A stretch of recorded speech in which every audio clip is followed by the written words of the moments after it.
Сәлем достар. Жаңа жыл. Рождество мен жаңа жылды күтетіндер көп. Әрине, мейрам атмосфера және сыйлықтары үшін күтіледі. Кез келген бала жыл бойы тәртіпті болған үшін соңында сыйлық алғысы келеді. Бұл кейіпкер сол жылы болған қараңғы кездерін ақ қылады. Бірақ бұл ата кезінде қорқынышты болып қана қоймай, қаныш жерде болғанын көбісі білмейді. Бүгін біз жер бетіндегі осы шайтан жайлы айтып көрейік.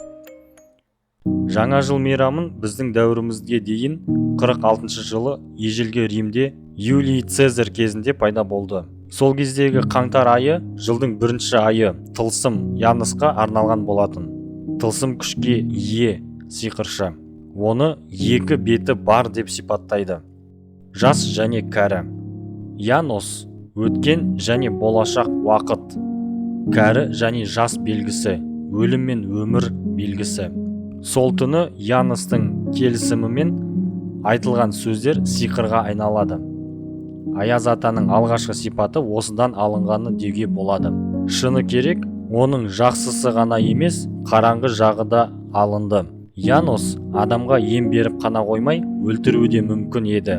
Жаңа жылда сыйлық беруді де римдіктер ойлап тапты. Алайда оны тек патшаға жақындылар ғана алды. Мысалы, Калигула кім не сыйлағанын жазып жүрді, ал көңілінен шықпағандарды өлтіретін.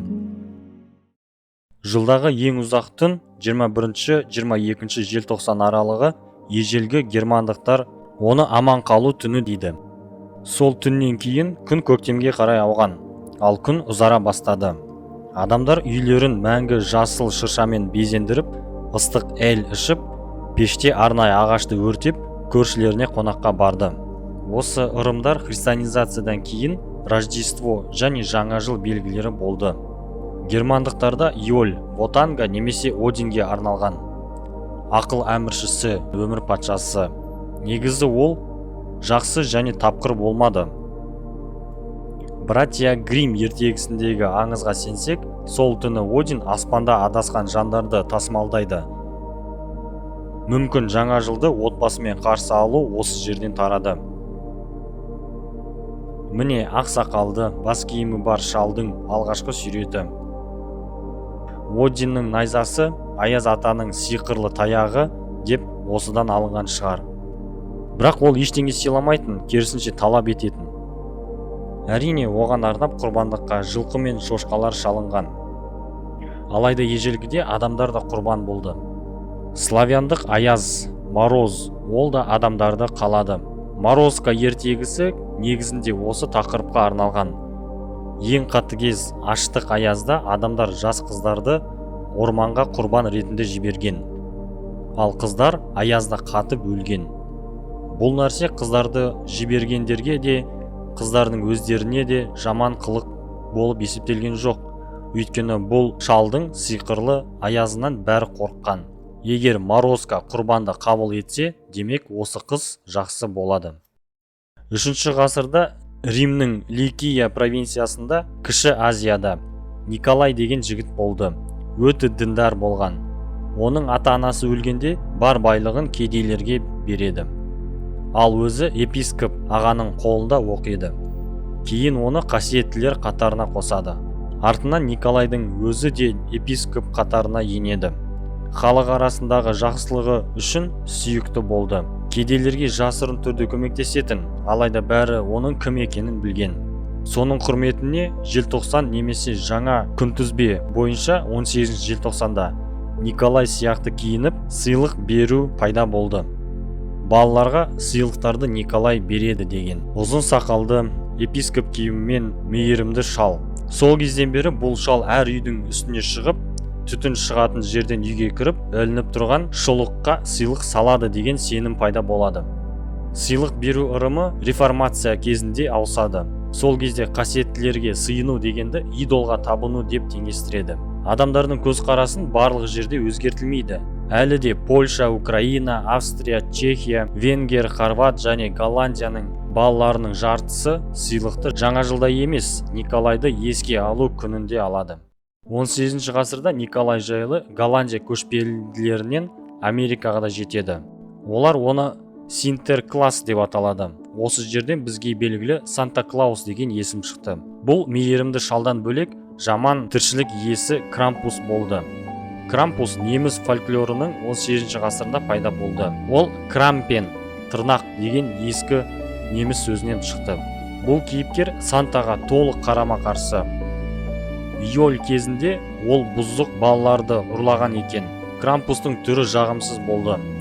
Ұзын мүйізі және тұяғы, қара түкті, үшкір тілі және үлкен шынжыры болды. Біреулер ол балаларды жарда тұрған ғимаратқа апарып, лаваға лақтырады десе, басқалары жай балаларды қорқытатын дейді. Крампус әдепсіз балалары бар отбасыларға белгі қалдыратын. Экзекуция құрылғысын оны еске алу деп отбасы сақтаған. Фольклор зерттеушілері Крампусты мүйізі бар патша дейтін. Оған кельтский және герман халқы табынған. Ол нағыз шайтан сипаты.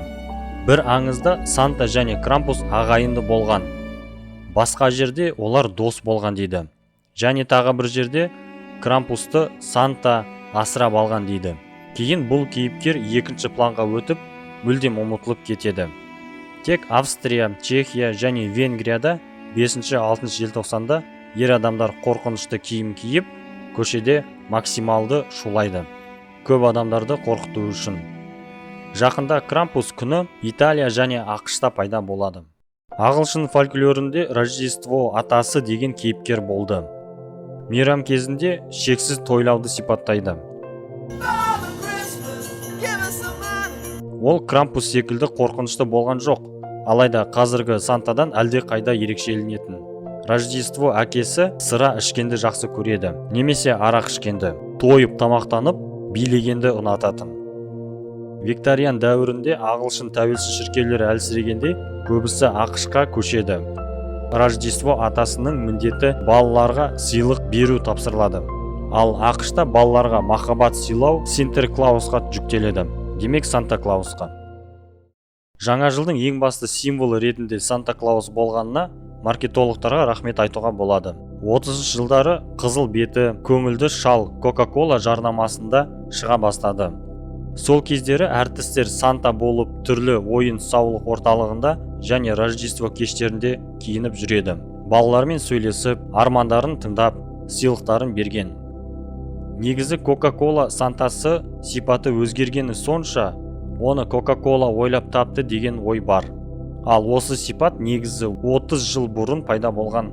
Өйткені Сантаны көрсету имбирный эль минералды су жарнамасы көрсеткен. Қазіргі Аяз ата тарихында көп жыл емес, 19 ғасыр соңы, 20 ғасыр басында ол орыс фольклоры және балалар кітаптарында орын алды. Ресей империясында сыйлықты бала Иисус береді, ал кейбір отбасы сыйлықты өздері берген дейді. Бұл Аяз атасын православный шіркеу қолдамады, және балалар да сақалды шалдан қорыққан. Олардың ойында Аяз суық, қатыгез патша негізінде болды.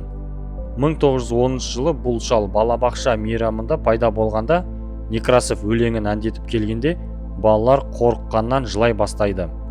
Балаларды жұбату үшін тәрбиешілер сақалдының маскасын шешеді. Революция бұл мейрамды жоя жаздайды. Барлық шіркеу күндері Рождествоны қосқанда шайтани күн деп есептейді. Ал жаңа жылдық мейрамын Совет үкіметі өз күнінен алып тастайды. 1929 жылы Рождество қарапайым жұмыс күні болып есептелді. Ал 6 жыл өткенде мейрам қайта оралады. Әрине негізгі мағынасын өзгертеді. Сөйтіп шырша жұлдызы Вифлеема 5 жұлдызға айналады. Ал Рождествоның орнына жаңа жылды тойлай бастайды. Түрлі киімдер кию жаңа жылдық карнавалға айналады. Сол кезде Аяз атаның жанына шырша қыз қосылады. Әрине, қыстың қатал аязына жұмсақтылық беру үшін. Бұл жерде де жағымсыз сұрақсыз болмады. Егер шырша қыз Аяз атаның немересі болса, оның ата-анасы қайда? Бір білетініміз Снегурочка. Островскийдің ертегісіндегі махаббаттан басы айналған қыз емес. Ол жерде Аяз бен көктемнің қызы дейді.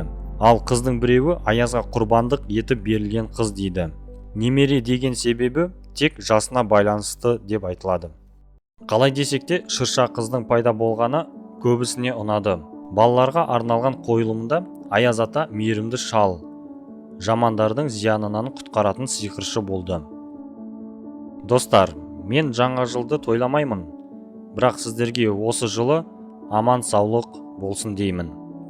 Осымен бітті. Арнаға тіркеліп комментарий қалдырыңыздар. Қазақша YouTube дамысын.